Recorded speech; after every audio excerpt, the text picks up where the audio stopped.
তারাপীঠের দ্বিতীয় দিন। দেখতেই পাচ্ছ বাইরেটা কতটা কুয়াশাচ্ছন্ন, বলতে গেলে কিছু দেখাই যাচ্ছে না। বেশ ভালো লাগছে কিন্তু।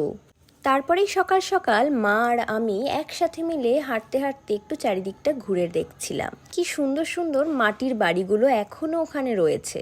তখন প্রায় 7টা বাজে, সকাল 7টা। আর ওই যে দূরে একজন আসছে, আমার বাবা চা নিয়ে আসছিল। সেই দেখে আমরাও ভাবলাম যাই একটু চা খেয়ে আসি সকাল সকাল। চারিদিকটাও অপরূপ সুন্দর লাগছে, আর কুয়াশায় যেন সবকিছু মলিন হয়ে গেছে। চলে এসেছি এই কাকিমার চায়ের দোকানে। কাকিমার মিষ্টি হাসি বলে দিচ্ছে যে চাটা কতটা ভালো হতে পারে। না সকাল সকাল আমরা এইসব একদমই খাবো না। তারাপীঠ মন্দিরে ঢোকার পথে এই দোকানগুলো রয়েছে। এখান থেকে আমি একজোড়া কানের দুল কিনে নিয়েছিলাম। মন্দিরের ভেতরটা কি সুন্দর না? আর এই যে বাঘমামা বসে আছে, তোমরা চাইলে বাঘমামার সাথে ছবিও তুলতে পারো। আর ওদিকে হচ্ছে পুজো।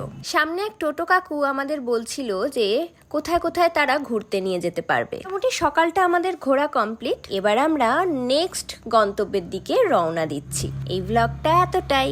ভালো লাগলে কিন্তু লাইক কমেন্ট শেয়ার করতে ভুলো না। আজকের মতন এইটুকু। দেখা হচ্ছে নেক্সট ভিডিওতে।